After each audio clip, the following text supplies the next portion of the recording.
Dan and I have been married for 3 years and 8 months ago welcomed our amazing son into the world. He was very planned and wanted, and motherhood had been transformative for me.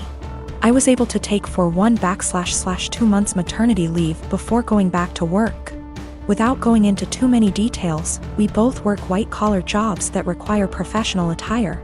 A normal workday look for me is a skirt or pair of slacks, a silk blouse, pumps or boots depending on the weather, but always with a heel because I'm 5'0", maybe a blazer if I have a big meeting.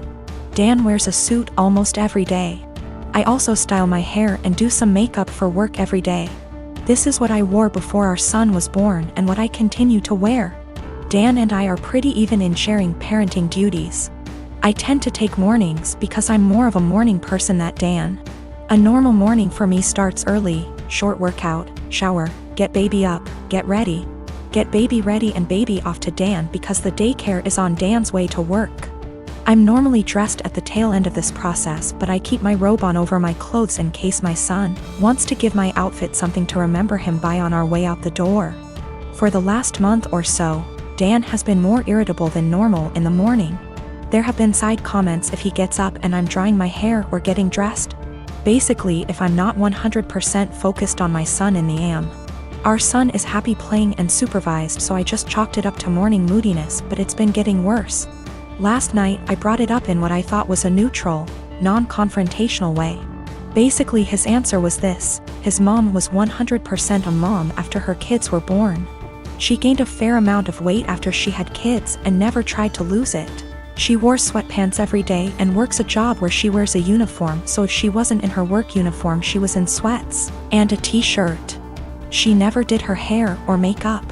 Her entire identity was being a mom, and she shared with me how hard it was to watch her kids start their own lives. Dan thinks I don't care about our son as much as he does since I worked on losing the baby weight and still put effort into my appearance. I feel like keeping this part of my identity actually helps me be a better mother. I love my son, but I'm still me and I still have the things I like to do.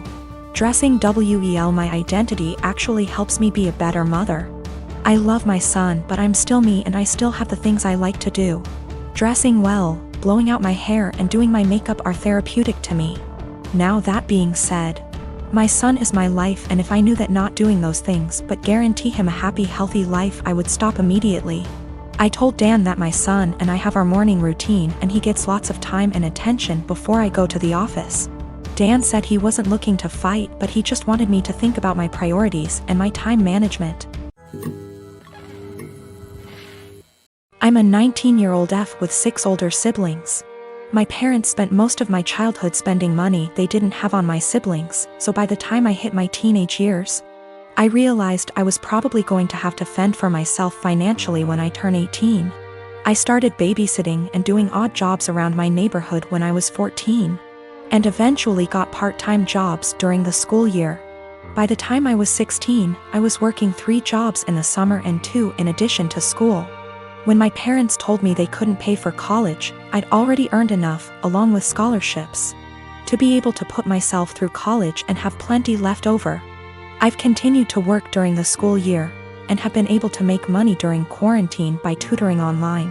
The issue began a few months ago, when my eldest sister got married. My parents spent $30 grand on her wedding, taking out a second mortgage to do so. To make matters worse, my dad was furloughed 6 days after the wedding. They'd effectively dug themselves into a hole they couldn't get out of. 2 weeks ago, my mom texted me for the first time since the wedding. She didn't say hi, ask how I was, or make any small talk. She just said, "Your dad and I need a favor. When can we call you?" I'd expected this. None of my elder siblings are doing well financially, and they've exhausted all other loan options, both from family and the bank. I figured they would text me, ask me to loan them a few thousand, and promise to pay it back when they could figure things out. I was absolutely willing to pitch in a few thousand, and had even considered giving them some of my tutoring jobs so they could make some extra cash. I was not, however, expecting them to demand I give them all the money, close to $40,000. I'd made from the ages of 14 to 18. The exact statement my mom had made was, "You made that money under our roof. We were the ones who allowed you to work, so you only have it because of us anyway. We bought you food and clothes for 18 years. That money is only a fraction of what you owe us, and so on. I said that food, clothes, and shelter were the very minimum. It's what they signed up for when they chose to become parents. I didn't ask for any of it, etc. They responded by telling me that if it wasn't for them, I wouldn't have the life I have today. I said they were being ridiculous, and hung up. Since that day, both, along with 2 of my siblings, have continuously hounded me about giving them what is rightfully theirs. My siblings, who have never been asked to give them money, are still professing that it's my job as their kid to take care of them. I told them they wouldn't see a cent of my hard-earned money, and have no right to make such a request. I'm torn. I feel awful for refusing to help them out, but on the other hand, this was their fault. I feel I shouldn't be responsible for fixing their mess. My sister and her husband have been struggling with infertility since they got married 12 years ago. They've tried absolutely everything, from medical to spiritual, but unfortunately, nothing works. Now that she's approaching late 30s, they're starting to look into adoption, but it's also been a slow going. Since their financial condition isn't exactly stable from multiple rounds of fertility treatments they went through. I can only imagine the struggle, and I sympathize with her. But the stress this situation is bringing her and her husband honestly puts a strain on our relationship. My husband and I lost our best friends, Mason and his wife, Kate, 2 weeks ago in a horrible car accident. They left behind their son Pete, who isn't even 2 yet. It was so sudden and so heart-wrenching. We're still grieving, which lowers out contact with a lot of people, including my sister and Bil. Our main concern right now is ourselves and Pete, whose custody has come to us because we're both his godparents. Actively engaged in Pete's life since his birth. And because Mason and Kate have neither left a will nor have immediate living relatives who can take him in. We've decided to adopt Pete as soon as we can stomach the process.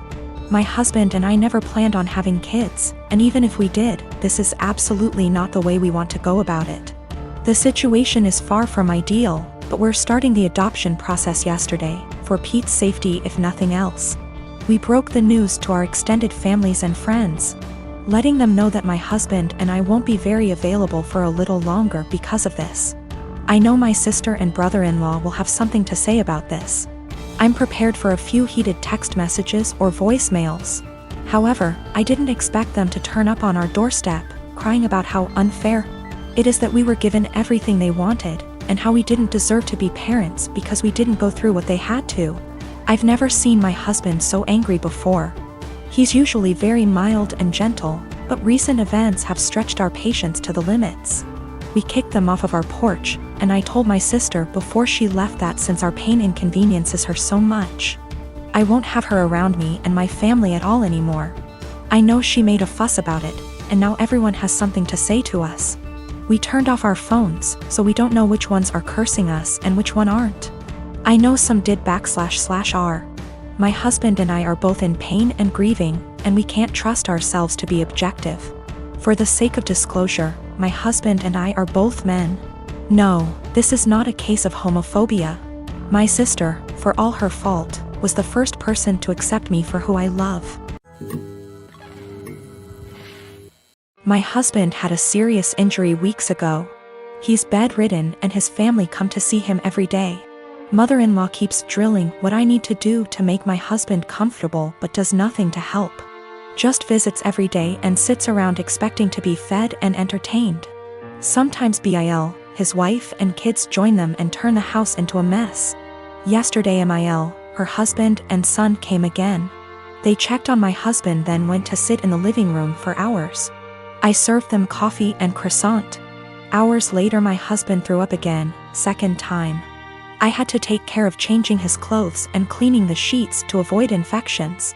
I was exhausted. I came downstairs and mother-in-law looked at me and asked, "Hey, where's our dinner?" I was shocked that after seeing me go up and downstairs many times and cleaning and bringing new sheets and running the washing machine that she'd expect me to prepare dinner.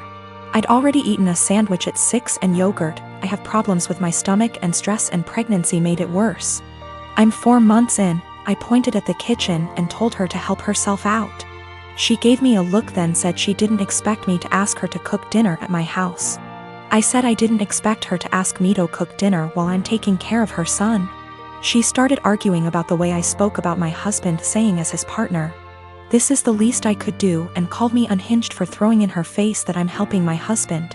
She got her husband involved, asking what his thoughts were on me making guests go hungry and forcing them to cook themselves, when this supposed to be my duty as a host homeowner. Father-in-law said they could order food and call it a day and yelled at my younger brother-in-law to stop playing on his phone and order food, but mother-in-law got mad and lashed out, criticizing me, saying I wasn't up to the challenge of taking care of my home and my guests like an adult.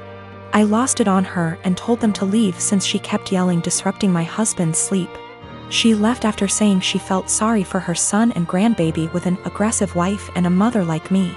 She told everyone, and my older brother-in-law said he understood I'd a lot on my plate, but lectured me about how I should have respect for his mom, who was a guest, repeatedly saying if that was his wife she wouldn't have acted this way, and that I shouldn't use taking care of my husband against them.